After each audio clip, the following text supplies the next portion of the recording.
చదువుకుందాము. ప్రకటన గ్రంథము 1వ అధ్యాయము 1వ వచనం నుండి 3వ వచనం వరకు ఉత్తర ప్రత్యుత్తర రీతి చదువుకుందాం. 3 వచనాలు ఉన్నాయి కాబట్టి కలిసి చదువుకుందాం. అందరూ కూడా బిగ్గరగా చదవండి. 1వ వచనం నుండి 3వ వచనం వరకు అందరం కలిసి చదువుకుందాం. యేసుక్రీస్తు తన దాసులకు కనపరచుటకు దేవుడు ఆయనకు అనుగ్రహించిన ప్రత్యక్షత. ఈ సంగతులు త్వరలో సంభవింపనై ఉన్నవి. ఆయన తన దూత ద్వారా వర్తమానం పంపి తన దాసుడైన యోహానుకు వాటిని సూచించెను. అతడు దేవుని వాక్యమును గూర్చియు యేసుక్రీస్తు సాక్ష్యమును గూర్చియు తాను చూచినంత మట్టుకు సాక్ష్యమిచ్చెను. సమయము సమీపించినది గనుక ఈ ప్రవచన వాక్యములు చదువువాడును వాటిని విని ఇందులో రాయబడిన సంగతులను గైకొను వారును ధన్యులు. మనం చదివినటువంటి యొక్క ప్రకటన గ్రంథము బైబిల్లో రాయబడినటువంటి 66 పుస్తకాల్లో చివరి పుస్తకం. దీనిలో చాలా గూఢమైనటువంటి భావాన్ని, భవిష్యత్తు జ్ఞానమును తెలియపరిచేటువంటి సంగతులు చాలా ఎక్కువగా ఉన్నాయి. ప్రకటన అనేటువంటి పదానికి అర్థం ఏంటంటే ప్రత్యక్షత అని అర్థం. దీన్ని ఇంగ్లీష్లో రెవల్యూషన్ అని పిలుస్తారు. తెలుగులోనేమో ప్రకటన అని పిలుస్తూ వచ్చారు ఈ గ్రంథాన్ని. ప్రకటన అంటే లేక ప్రత్యక్షత అంటే మరొక అర్థాన్ని మనం చూడవచ్చు. ఏంటి అర్థం అంటే తెరవబడుట, లేకపోతే తెర తెరవబడుట, లేక ముసుగు తీయుట అనేటువంటి అర్థాలు కూడా వస్తాయి. ఏ భావం అయితే ఉందో దాని గురించే ప్రకటన గ్రంథంలో రాయబడినట్టు మనము చూడగలుగుతాం. సరే, ప్రకటన గ్రంథంలో ముఖ్యంగా 3 విషయాలు ఉన్నాయి. ప్రకటన గ్రంథంలో ముఖ్యంగా 3 విషయాలు ఉన్నాయి, లేక 3 అంశాలు ఉన్నాయి. ఈ 3 అంశాలుగా దీన్ని ధ్యానం చేసుకుంటే ప్రకటన గ్రంథం మనకి బాగా అర్థమవుతుంది. మొట్టమొదటిగా ఒక అంశం ఏంటంటే జరిగినవి బైబిల్ గ్రంథంలో అంటే ప్రకటన గ్రంథంలో రాయబడ్డాయి. రెండో అంశం ఏంటంటే జరుగుచున్నవి. ఏం చెప్పండి? జరుగుతున్నవి. 3వ అంశం ఏంటంటే జరగబోయేవి. ఇలాగా 3 భాగాలుగా ఈ ప్రకటన గ్రంథము రాయబడినట్లు మనము చూడగలుగుతూ ఉన్నాం. ప్రకటన గ్రంథం 1వ అధ్యాయము 19-20 వచనాలు చూస్తే, కాగా నీవు చూచిన వాటిని, అంటే జరిగిపోయింది జరగలేదు, అది చెప్పండి. జరిగిపోయింది అంటే జరిగినాయి. రెండోది ఉన్న వాటిని అంటే ఇప్పుడు జరుగుతున్నది అన్నమాట. మూడోది చూస్తే ఏం రాశారు? వీటి వెంట కలగబో వాటిని అనగా నా కుడి చేతిలో నీవు చూచిన 7 నక్షత్రములు కూర్చిన మర్మమును, ఆ 7 సువర్ణ దీపస్తంభముల సంగతియు వ్రాయుము. ఆ 7 నక్షత్రములు 7 సంఘములకు దూతలు, ఆ 7 దీపస్తంభములు 7 సంఘములు అని మనం చూస్తూ ఉన్నాం. ఈ ప్రకటన గ్రంథంలో జరిగినవి రాశాడు, జరుగుతున్నవి రాశాడు, జరగబోయేవి కూడా రాసి వీటిని 7 సంఘాలకు పంపించమని చెప్పినట్లుగా మనం చూస్తూ ఉన్నాం. ఇది యోహాను భక్తుడు పొందినటువంటి దర్శనం. రెఫరెన్స్తో సహా మనం చూడాలంటే ప్రకటన గ్రంథం 1వ అధ్యాయము మొదటి 2 వచనాల్లో ఆయన ఇచ్చిన దర్శనాన్ని భక్తుడైన యోహాను చూశాడు అంటే అర్థం ఏంటి? అది జరిగిపోయింది. అర్థమైందండి? ఆ 2 వచనాల్లో జరిగిపోయిన సంగతి రాశాడు. ఇక రెండోది మనం చూస్తే ప్రకటన గ్రంథంలో 2వ అధ్యాయం 1వ వచనం నుండి 3వ అధ్యాయం 22 వరకు జరుగుతున్న వాటిని 7 సంఘాలకు ఈ విషయాలను తెలియజేశాడు. అది జరుగుతున్నటువంటి సందర్భం. తర్వాత 3వది వీటి వెంట కలగబో వాటిని అన్నాడు కదా. ఆ జరగబోయేది ఎక్కడ రాయబడింది అంటే ప్రకటన గ్రంథంలో 4వ అధ్యాయం 1వ వచనం నుండి చివరి అధ్యాయం అంటే 22వ అధ్యాయం చివరి వచనం అంటే 21వ వచనం వరకు రాయబడినటువంటి విషయాల్లో జరగబోయే విషయాలు రాయబడ్డాయి. కాబట్టి ఈ పుస్తకాన్ని 3 అంశములుగా విభజించి ధ్యానం చేసినప్పుడు ప్రకటన గ్రంథంలో ఉన్నటువంటి విషయాలు మనకు బాగా అర్థమయ్యేవిగా ఉన్నాయి. సరే, ఇంతకీ ఈ యొక్క గ్రంథాన్ని రాసినటువంటి వ్యక్తి ఎవరు అని అంటే ఎవరు చెప్పండి? యోహాను. అందుకే అక్కడ రాశాడు యోహాను రాసిన ప్రకటన గ్రంథము అని రాయబడి ఉంది. ఇక్కడ యోహాను ఈ యొక్క గ్రంథాన్ని రాశాడు. యోహాను ఎవరండి? యేసు ప్రభు యొక్క శిష్యుడు, యేసు ప్రభుతో అత్యంత సన్నిహితంగా ఉన్న శిష్యుడు, ఇంకా ఆయన గురించి చెప్పాలంటే ఆయన రొమ్మున ఆనుకునొచ్చినటువంటి శిష్యుడు, యేసు ప్రేమించిన శిష్యుడు అని చాలాసార్లు మనం బైబిల్ గ్రంథాలు చదువుతాం. ఈ యోహాను ఈ యొక్క దర్శనాన్ని తను చూసి తను రాసినట్లు ఇక్కడ మనం చూస్తూ ఉన్నాం. అయితే ఒకసారి ఈ యోహాను గురించి మనం ధ్యానం చేసుకోకముందు ఆ దినాల్లో ఉన్న సంగతిని మనం పరిశీలన చేస్తే ఇది ఎప్పుడు రాయబడింది గ్రంథం అంటే సుమారు క్రీస్తు శకము 95-96 మధ్యలో ఈ యొక్క గ్రంథము వ్రాయబడింది. క్రీస్తు శకం 95వ సంవత్సరంలో రోమా చక్రవర్తి క్రైస్తవులను చాలా హింసించేటివాడు. ఆనాడు సంఘానికి చాలా హింస జరిగింది. ఆ హింసలో భాగంగా యోహానును పట్టుకుని సలసల కాగే నూనెలో పడేశారట. ఎక్కడ పడేశారు? నూనెలో పడేశాడు. మహా అద్భుతం ఏంటంటే యోహాను దాంట్లో చచ్చిపోలే, బ్రతికి సజీవంగా బయటికి వచ్చాడు. అప్పుడు కోపం తట్టుకోలేక ఇది కాదు శిక్ష అని చెప్పేసి అప్పుడు ఏం చేసంటే దేశ బహిష్కరణ శిక్ష విధించాడు. దేశ బహిష్కరణ శిక్ష అంటే ఆ దినాల్లో జనము లేనటువంటి ప్రదేశాల్లో తీసుకెళ్ళి దూరం పడేసేవారు. ఎక్కడ ఆ ప్లేస్ అంటే చుట్టూ సముద్రాలు ఉండి మధ్యలో దీవులు ఉంటాయే అలాంటి చోట్ల పడేస్తే, మనుషులు లేని చోట్లలో పడేస్తే అది కఠినమైన శిక్ష అనమాట. పద్మాసు దీపం అని ఒక దీపం ఉంది, చుట్టూ సముద్రం ఉంటుంది, మధ్యలో ఈ దీపం ఉంటుంది అనమాట. అక్కడ తీసుకెళ్ళి యోహాన్ను పడేశారు. పూర్వదినాల్లో అంటే ఆ కాలంలో క్రూరమైన ఖైదీలకు ఇచ్చే శిక్ష ఏంటంటే వాళ్ళని కూడా తీసుకెళ్ళి అలాంటి స్థలాల్లోనే పడేసేవారు అనమాట. అలాంటి శిక్ష యోహానుకు అక్కడ వేశారు. ఒంటరిగా ఉన్నానని తను అనుకున్న తనకు దేవుడు దర్శనమిచ్చి జరగబోయే విషయాలన్నీ కూడా అక్కడ యోహానుకు చూపించి వాటిని వ్రాయించినట్లు ఇక్కడ మనము చూడగలుగుతూ ఉన్నాం. చూడండి, ఇక్కడ మనం పరిశీలన చేస్తూ ఉంటే ప్రకటన గ్రంథంలోనే 1వ అధ్యాయము 9వ వచనం నుండి ఎక్కడ రాశాడో క్లియర్ రాయబడి ఉంది. మీ సహోదరుడును యేసుని బట్టి కలుగు శ్రమలోను రాజ్యములోను సహనములోను పాలువాడునైన యోహానను నేను దేవుని వాక్య నిమిత్తమును యేసును గూర్చిన సాక్ష్య నిమిత్తమును పద్మాసు దీపమున పరవాసినైతిని.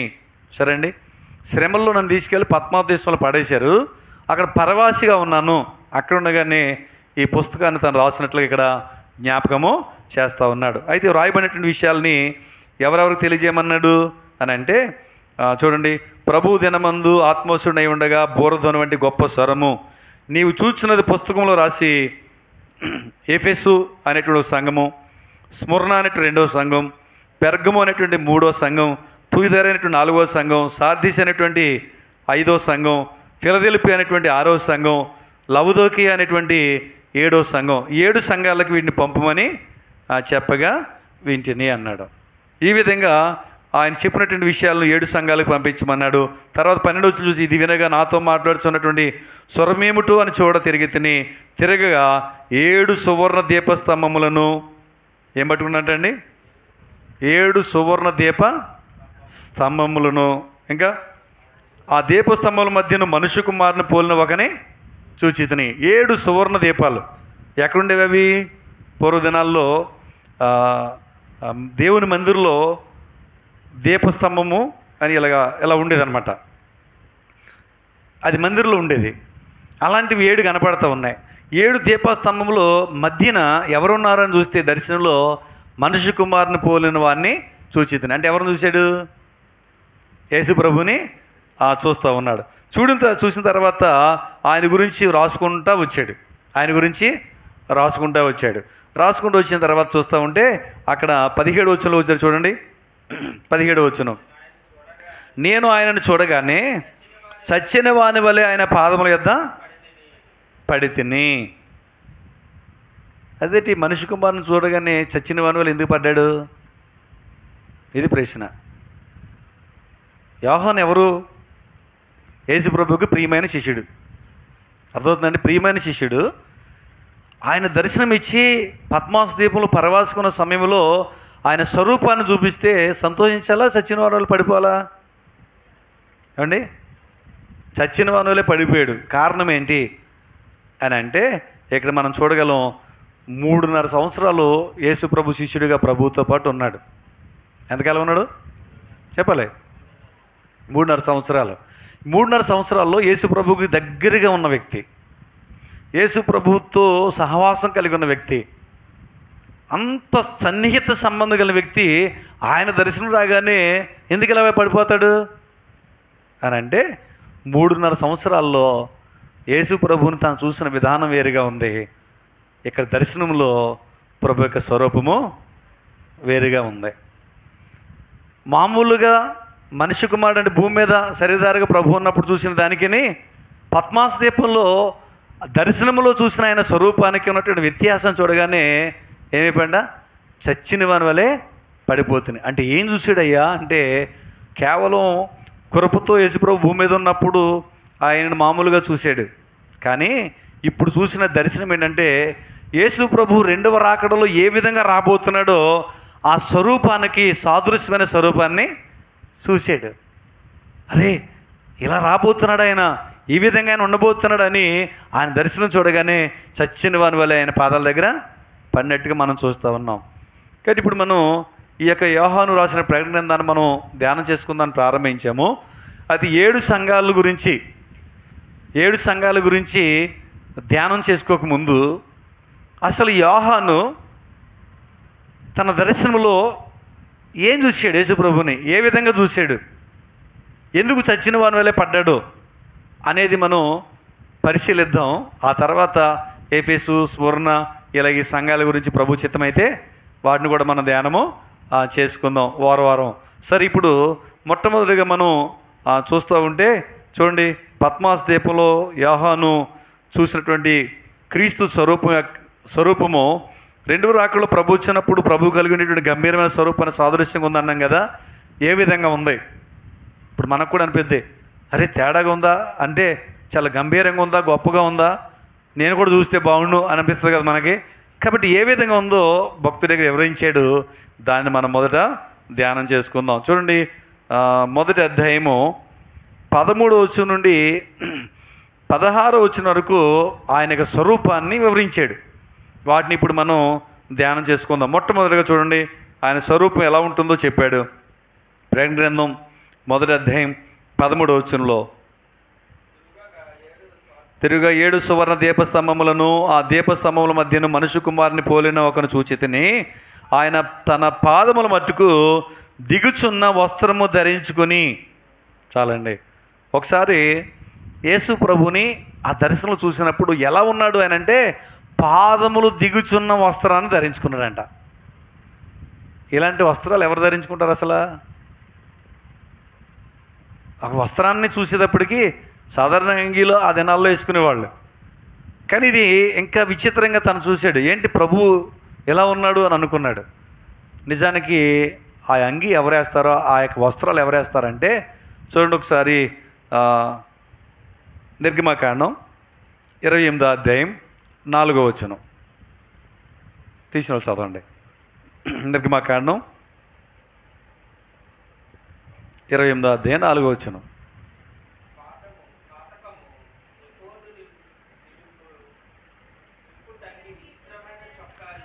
నిలువుటంగి విచిత్రమైన చొక్కాయి,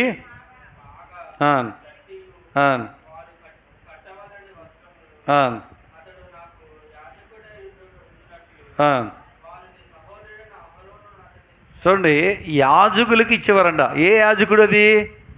ప్రధాన యాజకుడు ధరించేవాడు. ఇప్పుడు యేసుప్రభుని చూడగానే యేసుప్రభు ఎలా కనపడ్డాడంటే ఒక ప్రధాన యాజకుడిలా కనపడ్డాడు. ఎలా కనపడ్డాడు చెప్పండి? ప్రధాన యాజకుడి యొక్క వస్త్రధారణలో యేసుప్రభుని చూస్తూ ఉన్నాడు. ఎందుకు ప్రధాన యాజకుడిలా కనిపించాడు అని అంటే ప్రధాన యాజకుడి యొక్క పని ఏంటో తెలుసా? ఏం చేస్తాడు? హెబ్రీ 9వ అధ్యాయం 25వ వచనంలో చూస్తూ ఉంటే సంవత్సరానికి ఒకసారి అతి పరిశుద్ధ స్థలంలోకి తాను వెళ్ళాలి. ఆ వెళ్ళినప్పుడు ఏం చేయాలంటే తను ప్రజలందరి పాపముల కొరకు బలర్పించి రక్తాన్ని, తన పాపముల కొరకు బలర్పించి రక్తాన్ని తీసుకుని వెళ్ళాలి. అర్థమవుతుందండి? కానీ అది కూడా సంవత్సరానికి ఒకసారి వెళ్ళాలి. అలా ప్రతి సంవత్సరం ఈ ప్రధాన యాజకుడు అతి పరిశుద్ధ స్థలంలోనికి ప్రవేశించాలి. ఇది ప్రధాన యాజకుడు చేసేటువంటి పని. కానీ యేసు ప్రభు ఏ విధంగా ఆయన ప్రవేశించాడు అనేది మనం చూస్తూ ఉంటే చూడండి, హెబ్రీ పత్రిక 9వ అధ్యాయము 11-12 వచనాలు చదవండి. హెబ్రీ పత్రిక 9వ అధ్యాయం 11-12 వచనాల్లో, చదవలుతారుగా.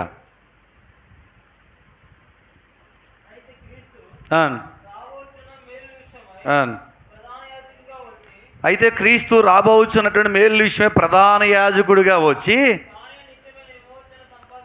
తానే నిత్యమని విమోచన సంపాదించి అనగా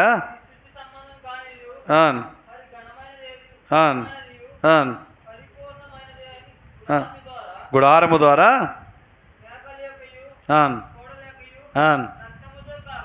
మేకల యొక్క కోడిల యొక్క రక్తముతో కాక తన స్వరక్తముతో ఒక్కసారి పరిశుద్ధ స్థలంలోకి ప్రవేశించాను. చాలండి.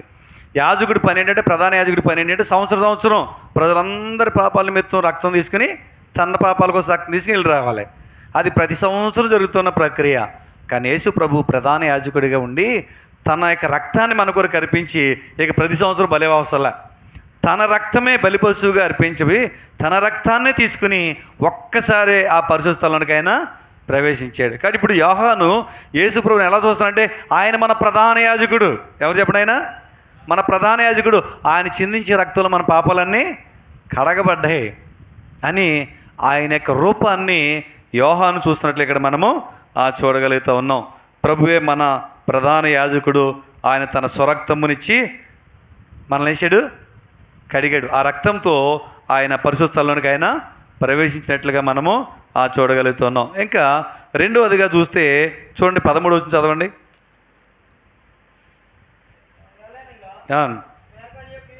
యాలయనగా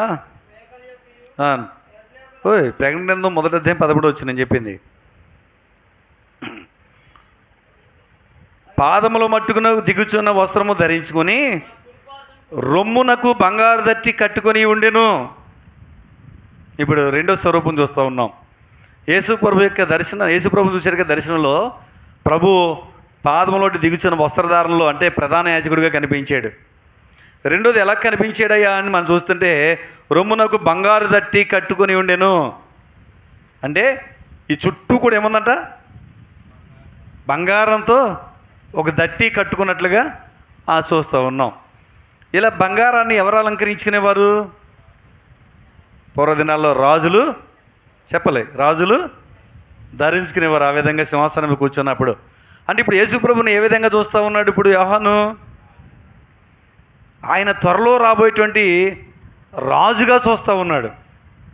భూమి మీద అందరూ అనుకున్నారు యేసు ప్రభుని చూసినప్పుడు యూదుల రాజుగా పుట్టినవాడు ఎక్కడున్నాడు, ఆయన్ను పూజింపవచ్చితం తూర్పు దేశ జ్ఞానులు అడిగితే యూదుల రాజుకి కలవరం వచ్చింది. అక్కడ హేరోదు రాజుకి కలవరం వచ్చింది. అంటే యూదులకు మరొక రాజు పుట్టాడని. అయితే ఈయన రాజు అని మనం చూస్తూ ఉన్నాం. ఆయన మొట్టమొదటిగా గొర్రె పిల్లగా వచ్చాడు, తన ప్రాణం పెట్టాడు. ఇప్పుడు రెండోసారి ఆయన ఎలా రాబోతున్నాడు చెప్పండి? ఆయన రాజుగా రాబోతున్నాడు. ఆయన గురించి ప్రకటన గ్రంథంలో చూస్తే 19వ అధ్యాయంలో 11వ వచనం నుంచి 16వ వచనం చూస్తుంటే రాజులకు రాజు, ప్రభువులకు ప్రభు అని రాయబడింది. అంటే క్రీస్తు యొక్క రెండవ రాకడలో యేసు ప్రభు ఎలా వస్తున్నాడు? ఇక గొర్రెపిల్లగా దీనుడుగా తల వంచుకుని ఉమ్మేస్తే ముఖం మీద వేయించుకోవడానికి, చెంప మీద కొడితే మరొక చెంప చూపించడం రాడేక. అర్థమవుతుందండి? ఆయన రాజ్యమును పరిపాలించడానికి ఉగ్రుడుగా ఒక రాజుగా ఆయన రాబోతున్నాడు. ఆ స్వరూపాన్ని యోహాను చూస్తూ ఉన్నట్లుగా మనం ఇక్కడ గమనిస్తూ ఉన్నాం. చూడండి, ఆయన రాజుగా వచ్చి ఆయన రాజ్యాన్ని పరిపాలన చేస్తాడా అంటే పరిపాలన చేస్తాడు. భూమి మీద ప్రభు మధ్యాకాశానికి వచ్చినప్పుడు 7 ఏండ్లు పరిశుద్ధులు మధ్యాకాశం ప్రభుత్వం ఉంటారు. భూమి మీద శ్రమల కాలం జరుగుతుంది 7 ఏండ్లు. ఆ తదుపరి ఆయన నేరుగా భూమి మీదకి వచ్చి ఏమండి దావీదు సింహాసనం మీద యెరూషలేములో ఆయన సింహాసనాసనుడిగా కూర్చుని ఆయన ప్రపంచమును 1000 సంవత్సరాల పరిపాలన చేస్తాడు. ఈ పరిపాలన చేయకముందు అపవాదిని ఏం చేస్తాడు? ఆయన బంధిస్తాడు. బంధించి 1000 సంవత్సరాలు ఆయన పరిపాలన చేస్తాడు. చూడండి, ప్రకటన గ్రంథం 20వ అధ్యాయం 6వ వచనంలో, ప్రకటన గ్రంథం 20వ అధ్యాయం 6వ వచనంలో, మొదటి పునరుత్థానంలో పాలుభాస్తులైన వారు ధన్యులు,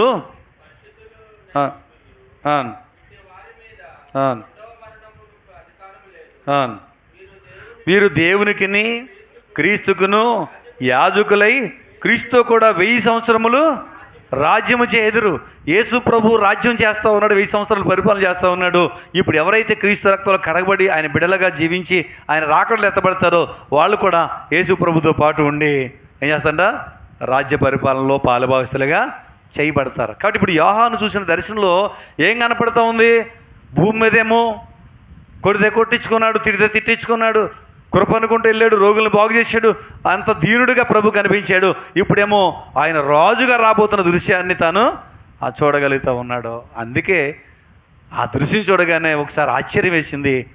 ఆ అద్భుతాన్ని చూసి ఆయన పాదాల దగ్గర పడినట్టుగా మనం చూడగలుగుతున్నాం. కాబట్టి యేసు ప్రభు రాజుగా ఆయన రెండవ రాకడలో పరిపాలన చేయడానికి ఆయన రాజుగా ఆయన రాబోతున్నట్లుగా మనం చూస్తూ ఉన్నాం. ఇక మూడోదిగా ఏం చూశాడు ఈ యొక్క యోహాను అని అంటే, మళ్ళీ రండి ప్రకటన గ్రంథము, యోహాను రాసిన ప్రకటన గ్రంథం 1వ అధ్యాయము 14వ వచనం. ఆయన తలయు తల వెంట్రుకలను తెల్లని ఉన్నిని పోలినవై హిమమంత ధవళముగా ఉండెను. ఇప్పుడు మూడవదిగా యేసు ప్రభు వారి యొక్క స్వరూపాన్ని చూస్తూ ఉన్నాడు. ఎలా ఉంది ఆయన స్వరూపము అని అంటే, చూడండి దర్శనంలో ఎలా ఉందంటండి? తెల్లని ఎంటుకలు అంట. తల మీద ఎంటుకలు ఎలా ఉన్నాయంటండి? తెల్లగా ఉన్నాయంట. ఇంకా అవి ఎలాగున్నాయంటే ఉన్నిని పోలినటువంటి హిమమంత ధవళముగా ఉండేను అని చూస్తూ ఉన్నాం. సరే, ఇప్పుడు దీన్ని బట్టి అతను ఏం గ్రహించుకున్నాడో లేక మనం ఏం గ్రహించుకోవాలి అంటే, పండు ముసలి వ్యక్తి అంటే అర్థం ఏంటి అంటే, ఆయన జగత్తు పునాది వేయబడక మునిపే ఉన్నవాడు. అంటే ఆది నుంచి ఉన్నవాడు, నిన్న మొన్న ఉన్నవాడు కాదు ఈయన. కేవలం భూమి మీదకి వచ్చి 2000 సంవత్సరాలు అయింది. కానీ చాలామంది ఏమంటారంటే, యేసు ప్రభు గురించి చెప్తున్నారు, ఆయన వచ్చి 2000 సంవత్సరాలే మాత్రమే అయింది అంటూ ఉంటారు. ఆయన 2000 సంవత్సరాలు అవ్వటమే కాదు, ఆయన జగత్తు పునాది వేయబడక మునిపే ఉన్నవాడు. ఆయన తనంతటి తానుగా ఉన్నవాడు. ఆయన గురించి మనం చూస్తూ ఉన్నాం. ఇక్కడ ఏమి రాయబడినట్లుగా మనం చూస్తూ ఉన్నామంటే, ఆది నుంచి ఉన్నవాడు. ఇంకా ఈ యొక్క తెల్ల వెంట్రుకలు ఏం చూపిస్తున్నాయంటే, ముసలోళ్ళ దగ్గర ఏముంటుంది?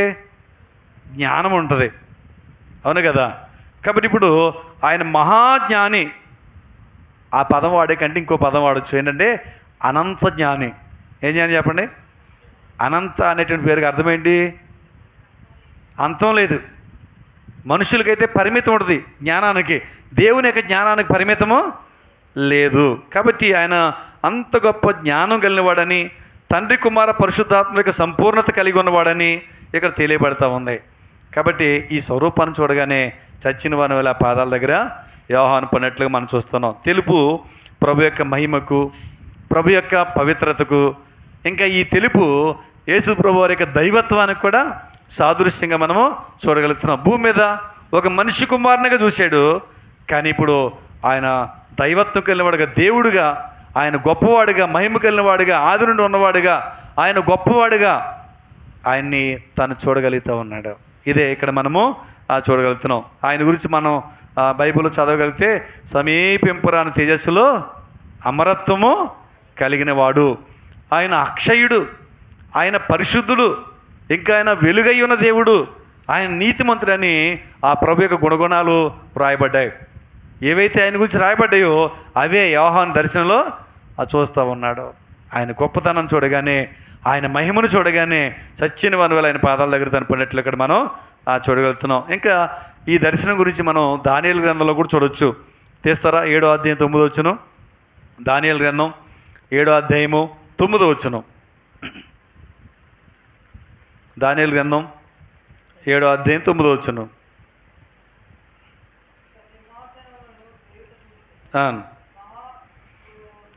మహావృద్ధుడు అక్కడు కూర్చుండెను, ఆయన వస్త్రం ఇమ్మవలే ధవళముగా ఉండెను, ఆయన తల వెంట్రుకలు శుద్ధమైన గొర్రెబొచ్చు వలె తెల్లగా ఉండెను. దానియేలు కూడా ఇదే దర్శనం చూస్తున్నాడు అక్కడ. కాబట్టి ఆ ప్రభు యొక్క స్వరూపాన్ని ఎంత గొప్పగా ఉందో ఇక్కడ చూస్తున్నాం. ఆయన దేవుడు అనడానికి, ఆయన రాజుగారు రాబోతున్నాడు, ఆయన పరిపాలన చేయబోతున్నాడు, ఆయన మహిమ కలిగిన వాడు, ఆయన ఆది నుండి ఉన్నవాడు అని ఆయన గురించి మనం చూస్తూ ఉన్నాం. ఇది 3. ఇక 4వదిగా ఏం చూశాడు అతని దర్శనంలో అని అంటే, చూడండి ఒకసారి ప్రకటన గ్రంథం 1వ అధ్యాయం 14వ వచనంలో, ఆయన నేత్రములు అగ్ని జ్వాల వలె ఉండెను. అగ్ని జ్వాలల వలె ఉండెను ఆయన నేత్రములు. నేత్రం అంటే ఏంటి? కూర్చోలు చెప్పండి అనగలన వాళ్ళు. నేత్రాలు అంటే ఏంటండి? కళ్ళు, అంతేనా? అంటే ఇప్పుడు ఆయన కళ్ళు చూస్తే ఎలా ఉన్నాయంట? అగ్ని అంటే మామూలుగా మంట అనుకుందాం, జ్వాలలు అంటే మండుతూ ఉంటాయి కదా, అది దాన్ని పోల్చి చూపిస్తూ ఉన్నాడు. సాధారణంగా చూడండి, అగ్ని మండుతున్నప్పుడు చెత్త దాంట్లో పడేస్తే కాలిపోతుంటుందా అండి? కాలిపోతాయి. ఆయన యొక్క నేత్రాలు అపవిత్రతను కాల్చివేసేవి, అపవిత్రతను ఏమాత్రం కూడా సహించేవి కాదు. ఆయన నేత్రములు మన యొక్క హృదయ అంతరింద్రియాలని పరిశీలన చేసేవి, చూసేవి అని ఇక్కడ మనం చూస్తూ ఉన్నాం. ఒక్క మాట చెప్పాలంటే ఆయన చూపు పవిత్రమైంది. చెప్పండి ఎలాంటిది అది? ఆయన చూపు పవిత్రమైంది. ఇక్కడ దేవుడు ఎవరు అని అంటే దేవుడు గురించి చక్కగా చెప్తున్నాడు అనమాట. ఎవరు అంటే ఆయన సమస్తాన్ని చూసేవాడు. ఎవరు చెప్పండి? ఆయన సమస్తాన్ని చూసేటివాడు. సంఘములో ఉన్న మన బలహీనతలు చూస్తాడంటారా? సపరేట్ అండి, చూస్తాడు. ఆయనకు కనిపించుకోకుండా ఉండేది ఏది ఉండదు. ఆయన సమస్తాన్ని ఆయన చూసేటువంటి దేవుడు అని మనం చూస్తూ ఉన్నాం. బైబిల్ గ్రంథంలో మనం చూస్తుంటే ఎబ్రీ పత్రిక 4వ అధ్యాయం 13వ వచనంలో ఆయన దృష్టికి కనబడని సృష్టం ఏదియూ లేదు అన్నాడు. ఆయన మరుగైంది ఏది లేదంట. ఆయన సమస్తాన్ని చూడగలడు. ఇంట్లో ఉన్న నీ గోడలేం అడ్డు కాదు దేవునికి. సముద్రంలో మునిగిపోతున్న సముద్రమే దేవునికి అడ్డు కాదు. స్పష్టంగా చూడగలిగిన వాడు అని ఆయన నేత్రాల గురించి చక్కగా అక్కడ వివరిస్తున్నట్లుగా మనము చూస్తూ ఉన్నాం. హబక్కూకు గ్రంథంలో 1వ అధ్యాయం 13వ వచనంలో మనం చూస్తుంటాం, ఆయన కనుదృష్టి దుష్టత్వమును చూడలేదు అంటాడు అక్కడ. అంటే ఆయన తేటగా చూసేటువంటి దేవుడుగా, ఆయన నిష్కళంకమైన వాడుగా, పరిశుద్ధమైన చూపుగలిగిన వాడిగా ఆ ప్రభుని గురించి ఇక్కడ వివరిస్తూ ఉన్నాడు. కాబట్టి ఆయన సమస్తాన్ని చూసే దేవుడు. ఒకసారి పరిశీలన చేసుకుందాం. మనం మాట్లాడే మాటలు ఎవరు వింటలేదా? మనం చేసే పనులు ఎవరు చూడట్లేదా? మన నడవడిక ఎవరు చూడలేదు అని అనుకున్నామేమో. ఆయన సమస్తం చూస్తూ ఉన్నాడు. ఒక రోజున తీర్పు తీర్చబోతున్నాడు. కాబట్టి ఆయన చూస్తానంటే భయం కలిగి ఉండు. రెండోది, ఒకవేళ నువ్వు కష్టాల్లో ఉన్నావా, ఇబ్బందుల్లో ఉన్నావా, నిన్ను చూసి నీకు ఎవరు సహాయం చేయట్లేదా, ఒక మంచి సమరేడు వల్లే ఆయన నిన్ను చూసి ఆయన ఆదుకున్నాడు. నీ పరిస్థితి అంతా చూస్తూ ఉన్నాడు. ఆయన చూసేటువంటి దేవుడు అని చూస్తున్నాం. ఇది 4వదిగా ఆయన యొక్క లక్షణాలు చూస్తున్నాడు, ఆయన స్వరూపాన్ని చూస్తున్నాడు యోహాను. ఇక 5వదిగా మనం చూస్తే ప్రేమ గ్రంథం 1వ అధ్యాయం 15వ వచనం చూడండి. ప్రేమ గ్రంథం 1వ అధ్యాయం 15వ వచనంలో ఆయన పాదములు కొలిములో పుటము వేయబడి మెరియుచున్న అపరంజితో సమానమై ఉండెను. పుటం ఎటువంటి తెలుసా మీకు?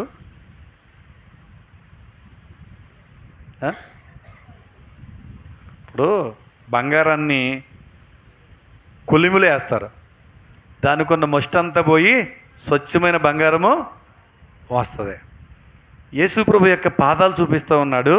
ఆ పాదాలంట పుటము వేయబడి అపరంజిని పోలుగా ఉన్నట్టు ఇక్కడ మనం చూస్తున్నాం. ఆయన పాదములు ఎలాంటివి అని అంటే శిలువలో మన కొరకు రక్తము కాచిన పాదాలు, పూజింపదగిన పాదాలు. ఒక విధంగా చెప్పాలి, భూలోకంలో ప్రభు ఉన్నప్పుడు ఆయన నీళ్ల మీద నడిచినటువంటి పాదములు కలిగినవాడు. ఒక రోజున సీమోను ఇంటికి వస్తే ఆయన నీళ్ళు ఇవ్వలేదు, కానీ ఒక పాపతుల స్త్రీ వచ్చి తన కన్నీటితో ప్రభు పాదాలు కడిగి తల వెంట్రుకలతో తుడిచింది. ఆయన పాదాలు ఎంత వాల్యుబుల్ ఇక్కడ మనము చూస్తాం. ఇప్పుడంట ఈ యొక్క పాదములు ఎలా ఉన్నాయంటే కల్వరి సిలువ అనే కొలిమి. ఏ కొలిమి చెప్పండి? ఇప్పుడు బంగారం అయితే నిప్పు అనేటువంటి కొలుములో ఎత్తాం, కానీ ఇక్కడ కల్వరి సిలువ అనేటువంటి కొలుములో రక్తాన్ని చిందించి పుటము వేయబడి ఇప్పుడు అది అపరంజి వలె ప్రకాశిస్తుందంట, బంగారం వలె దగదయగా మెరుస్తూ ఉంది. యేసు ప్రభు యొక్క పాదాలు చూడగానే ఆ పాదాలు మన కొరకు చిందించే రక్తము ఎంత గొప్పదో చూస్తూ ఉన్నాం. ఇంకా పాదాలను చూడగానే మనకు ఏం గుర్తొస్తుంది అంటే ఆ పాదాలు అపవాది తలను తొక్కేసని, సిలువ మీద తన ప్రాణబిడ్డ ద్వారా అపవాది యొక్క తలను చితకదొక్కాడు. ఆయన అపవాది యొక్క తలను చితకదొక్కాడు. అపవాది మీద జయాన్ని ఆయన పొందాడు. అంత మాత్రమే కాదండి, ఆ ప్రభువుని ఆశ్రయిస్తే మనకు కూడా ఆయన చేసే మేలు ఏంటంటే రోమపత్రికలో 16వ అధ్యాయము 20వ వచనం, రోమపత్రిక 16వ అధ్యాయం 20వ వచనం.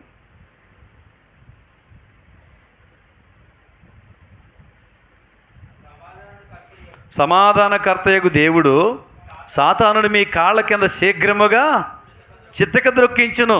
ఆయన కాళ్ళ కింద శీఘ్రముగా తొక్కిన దేవుడు ఇప్పుడు ఏం చేస్తాడంట?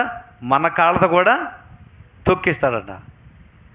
కాబట్టి ఆయన పాదాల చెంత చేరి ఏమండి ప్రభువుని ఆశ్రయించడం మన జీవితాలకు గొప్ప ధన్యత. ఆయన జయించిన వాడు మనకు కూడా జయ జీవితానైనా ఇస్తాడు అని చూస్తూ ఉన్నాం. ఇది 5వదిగా ఆయన యొక్క దర్శనంలో ఆయన గురించి మనం చూస్తూ ఉన్నాం. ఇక 6వదిగా మనం చూస్తే ప్రకటన గ్రంథం 1వ అధ్యాయం 15వ వచనం చూడండి. ప్రకటన గ్రంథం 1వ అధ్యాయం 15వ వచనంలో ఆయన కంఠస్వరము విస్తార జల ప్రవాహముల ధ్వని వలె ఉండెను. ఇప్పుడు కంఠస్వరాన్ని చూస్తూ ఉన్నాడు. కంఠం అంటే ఏది? ఈ గొంతుకులో నుండి వచ్చేటండి ఆ మాట చూస్తూ ఉన్నాడు. స్వరం ఎలా ఉంది అని అంటే ఎలా ఉందంటే ఇక్కడ విస్తార జల ప్రవాహముల ధ్వని వలె ఉండెను.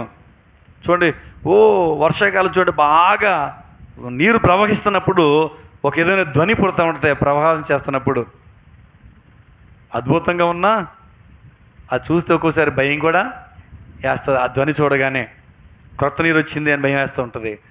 ఇక్కడ ఆ ప్రభు యొక్క కంఠస్వరం చూడగానే విస్తార జల ప్రవాహములు ధ్వని వలె ఉండెను అన్నాడు. అంటే ఆయన స్వరము ఎలా ఉంది అని ఒకసారి మనం ఆలోచన చేస్తే బైబిల్లో ఆయన స్వరాన్ని గురించి కీర్తనల గ్రంథం 29వ అధ్యాయంలో వివరించడం జరిగింది. కీర్తనల గ్రంథం 29వ అధ్యాయము దేవుని యొక్క స్వరం ఎలాంటిదంటే 3-4 వచనాల్లో చదవండి. యెహోవా స్వరము జలముల మీద వినబడుచున్నది, మహిమగల దేవుడు ఉరుము వలె గర్జించును. చూసారా ఆయన స్వరం ఎలా ఉందంట? ఉరుము వలె గర్జించును. అది అనగానే పడిపోక నిలబడతామండి. అర్థమవుతుంది మీకు? చిన్న చిన్న ఉరుములు వినపడితేనే చాలా భయపడతాం కదా. యోహాను కాళ్ళ దగ్గర చచ్చిన వాళ్ళే పడ్డాడు ఆయన దర్శనం చూసినప్పుడు. ఇక్కడ చదవండి, ఆయన స్వరము ఉరుము వలె గర్జించున్నాడు, మహాజలముల మీద యెహోవా సంచరించున్నాడు. చూడండి, యెహోవా స్వరము బలమైంది. దేవుని స్వరం ఎలాంటిదంట? బలమైందండి. అంటే ఇప్పుడు దేవునికి స్వరం బలమైందిగా చూస్తూ ఉన్నాడు. ఇంకా ఆయన స్వరం ఎలాంటిదంట? యెహోవా స్వరము ప్రభావము గలది అన్నాడు. అంటే ఆయన స్వరములో ప్రభావం ఉంది, ఆయన స్వరములో బలం ఉంది, ఆయన స్వరము గంభీరమైనది అని ఆ యొక్క దర్శనంలో చూస్తూ ఉన్నాడు. భూమి మీద ఉండగా శాంతి అన్నట్టుగా ఆయన చాలా దీనుడిగా తగ్గించిన మాట్లాడిన మాటల విధానం వేరుగా ఉంది. ఇప్పుడు 2వ రాకడలో ఆయన వచ్చేటువంటి విధానము వేరుగా ఉంది. ప్రభు ఎలా ఉన్నాడా? ఆయన స్వరూపం ఎలా ఉందా? ఆయన ఈ విధంగా రాబోతున్నాడు అని ఈయన దాన్ని చూడగలిగినట్లుగా మనం చూస్తూ ఉన్నాం. జాగ్రత్త, ఇంకా గొర్రె పిల్లగానే వస్తాడు అని అనుకోకు. ఆయన ఉగ్రుడై ఆయన రాబోతున్న లోకాన్ని తీర్పు తీర్చబోతున్నాడు ఆయన. కాబట్టి ఆయన స్వరం బలమైంది, ఆయన స్వరము ప్రభావము కలిగింది అని చెప్తున్నాడు.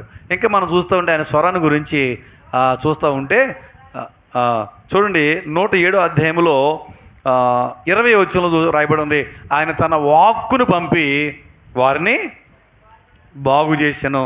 అంటే ఆయన స్వరములో బలం ఉంది, ఆయన స్వరములో అంటే ఆయన మాటలు ఏమని చెప్పండి,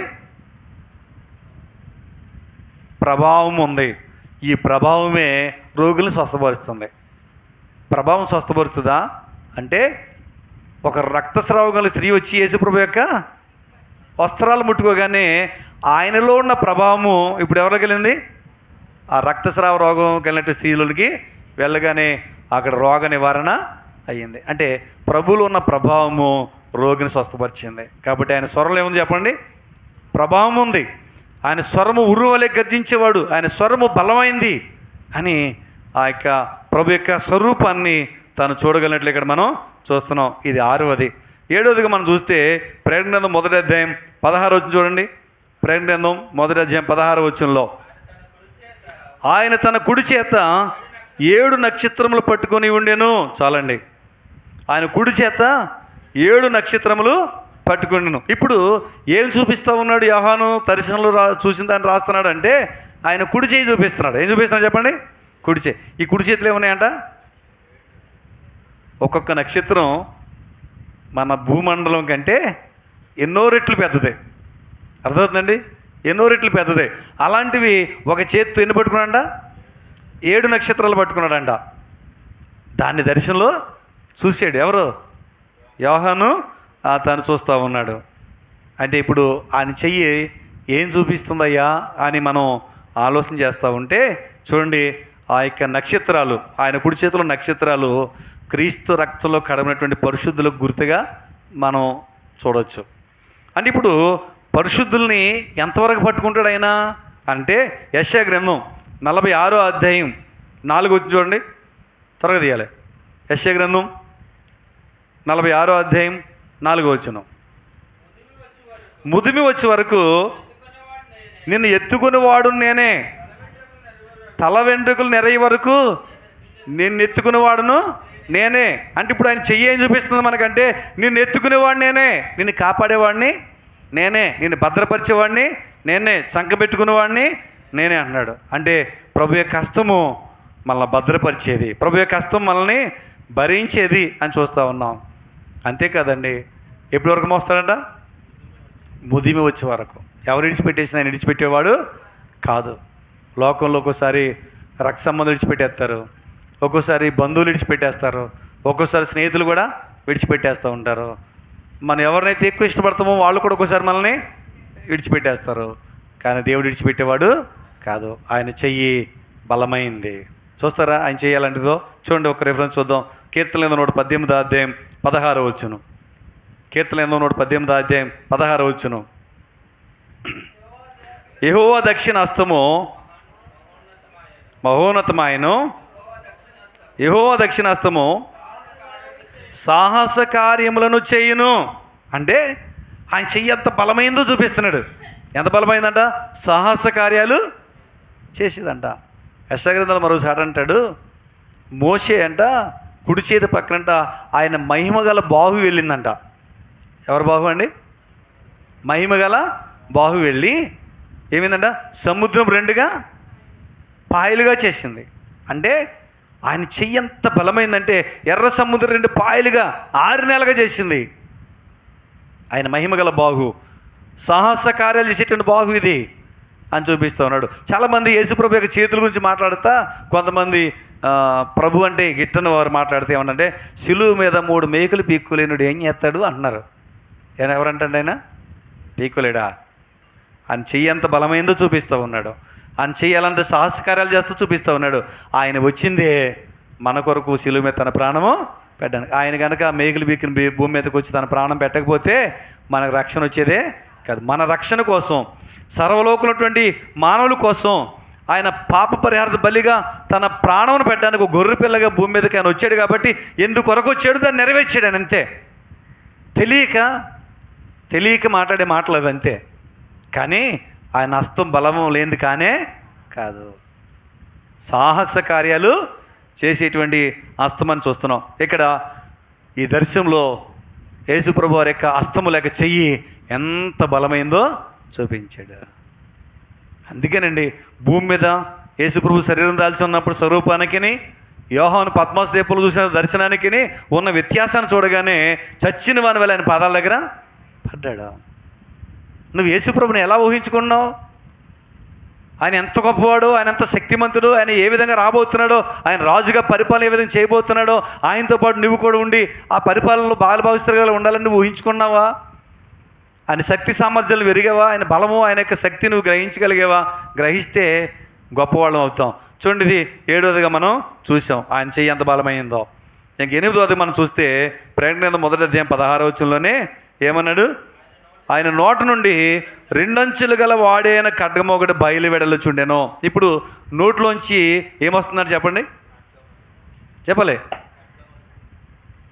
ఖడ్గం అనకండి, 2 అంచులు గల ఖడ్గం అంట. ఇప్పుడు మామూలు కత్తులు ఉంటాయి, ఆ కత్తులు కాదు. ఖడ్గానికి అటు పదును ఉంటుంది, ఇటు పదును ఉంటుంది. యుద్ధానికి వెళ్ళేవాళ్ళు అవే వాడతారు. అది ఇప్పుడు ప్రభు యొక్క నోట్లోంచి ఏమొస్తుందంటండి?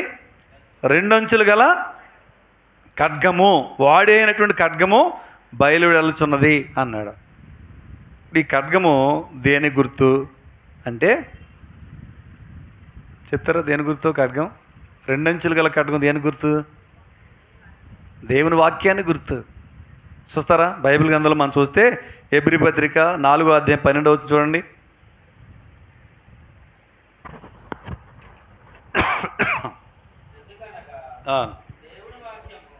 దేవుని వాక్యము సజీవమై బలము గలదై రెండంచులు గల ఎటువంటి ఖడ్గము కంటేను వాడిగా ఉండి ప్రాణాత్మలను, కీళ్లను, మూలుగులను విభజించినంత మట్టుకు దూరుచు హృదయం యొక్క తలంపులను, ఆలోచనలను శోధించున్నది. ఇక్కడ వాక్యాన్ని ఖడ్గంతో పోల్చి చెప్పాడు అక్కడ హెబ్రీ పత్రికలో భక్తుడు. అంటే ఇప్పుడు దేవుని నోట నుంచి వచ్చేటువంటి రెండంచులు గల ఖడ్గం అంటే ఇప్పుడు యోహాను ఏం చూశాడు? శక్తి గల దేవుని యొక్క వాక్యాన్ని చూస్తూ ఉన్నాడు. అర్థమవుతుందా? ఇక్కడ దేవుని వాక్యం ఎంత శక్తి కలిగిందంటే ఒకసారి గ్రహించండి. మనల్ని మార్చింది ఎవరు తెలుసా? మనల్ని మార్చింది ఎవరు? మనుషులు కాదు. చాలామంది మతం మార్చేస్తున్నారు అని చెప్పి గొడవలు పెడుతున్నారు కదా భూమి మీద. ఏ మనుషుడు మతం మార్చలేడండి. మార్చడానికి ఏ మనుషుడికి శక్తి లేదు. మన మనసు మార్చింది, మన జీవితాన్ని మార్చింది అని తెలుసా? దేవుని వాక్యమే. అందుకే పత్రికలకు ఇస్తే పత్రికలు ఇవ్వద్దని చింపాడేసేది కారణం అదే. ఆ పత్రికలో ఉన్న వాక్యానికి అంత శక్తి ఉందండి. ఏముంది చెప్పండి? శక్తి ఉంది. అది పాపులను పరిశుద్ధులుగా మార్చగలిగే శక్తి ఉన్నది. అంతేగాని మతం మార్చదు. దేవుని వాక్యం మానవ జీవితాన్ని మారుస్తూ ఉంది. ఒకప్పుడు పాపిగా, దొంగగా, కఠినుడుగా, లోక సంబంధిగా బ్రతికెట్టిన వ్యక్తులు మారిపోతూ ఉన్నారు. మన సమీపంలోనే స్టోర్ట్పురం అనేటువంటి పేరు వింటాం. ఆ గ్రామంలో ఒకప్పుడు మనుషులు ఎలాంటి వాళ్ళో చెప్తారు చరిత్రలో. కానీ ఇప్పుడు ఆ యొక్క గ్రామంలో ఉన్న వ్యక్తులు ఏమైపోయారంట? మారిపోయారు.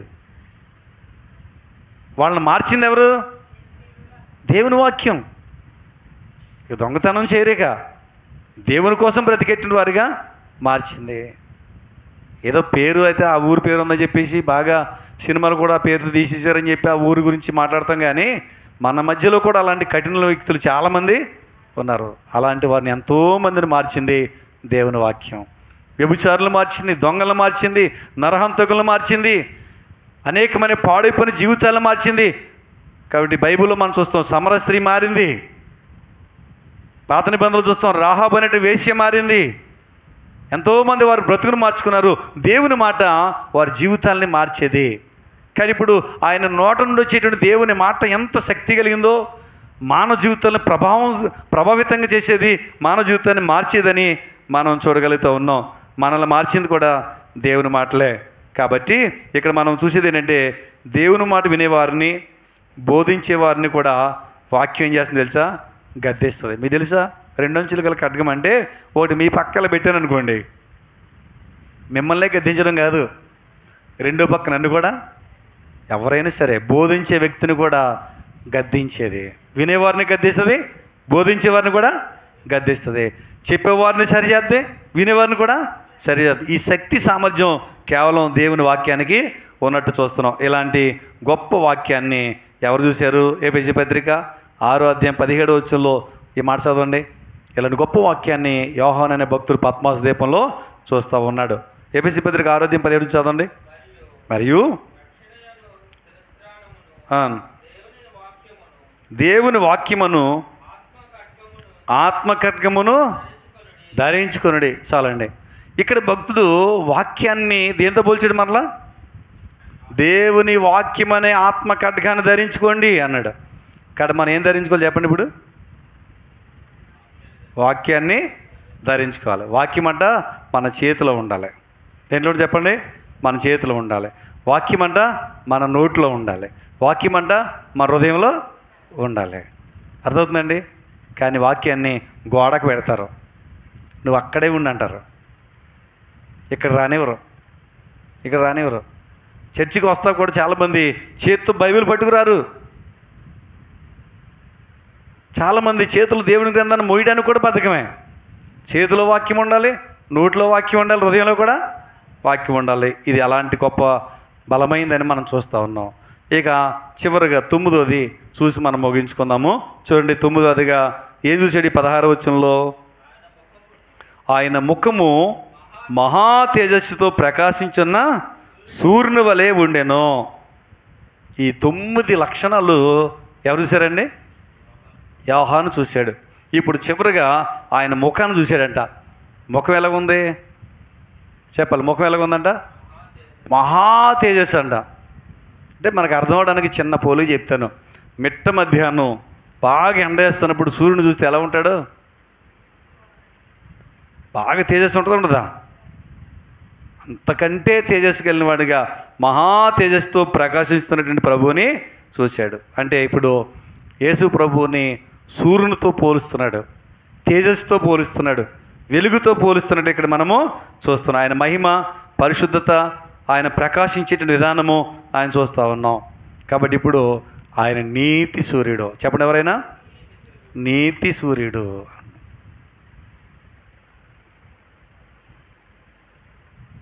యేసు ప్రభు నీతి సూర్యుడు, ప్రకాశించేవాడు, వెలుగై ఉన్నవాడు, మహిమ కలిగినవాడు అని చూస్తూ ఉన్నాం. చూడండి, ఇంకా మనం చూస్తూ ఉంటే దానియేలు గ్రంథంలో కూడా 12వ అధ్యాయం 3వ వచనం చూస్తూ ఉంటే యేసు ప్రభు ప్రకాశించడమే కాదు, ఆయన వెలుగుతూ ఉండటమే కాదు, బుద్ధిమంతులైతే ఆకాశ మండలంలోని జ్యోతులను పోలిన వారే ఆయన ప్రకాశిస్తున్న దేవుడు మనల్ని కూడా ప్రకాశించేవారుగా చేస్తాడంట. నరకంలో చీకటి ఉంది, ఎంత మాత్రం వెలుగు లేదు అక్కడ, ఎంత మాత్రం వెలుగు లేదు. బాగా గ్రహించండి, నరకంలో అగ్ని మండుతూ ఉంటుందంట. అగ్ని మండుతుంటే వెలుగు కనపడుతుందా, చీకటి పడుతుందా అండి? కానీ అక్కడ వెలుగు ఉండదు. దేవుడు అలా సృజించాడు దాన్ని. అంత చీకటే, కటిక చీకటి, వెలుగే లేదు నరకంలో. కానీ వెలుగు ఎక్కడ ఉంది తెలుసా? పరలోకంలో ఉంది. యేసు ప్రభు ప్రకాశిస్తూ ఉన్నాడు. ఆయన ప్రకాశించడమే కాదు, ఆయన నామం ముందు రక్షించబడిన వారు నిరంతరం ప్రకాశించే జ్యోతుల్లాగైనా ఆయన సూర్యుడు మన నక్షత్రాల వలె మనం ప్రకాశించేవారుగైనా ఆయన చేస్తూ ఉన్నట్లుగా మనము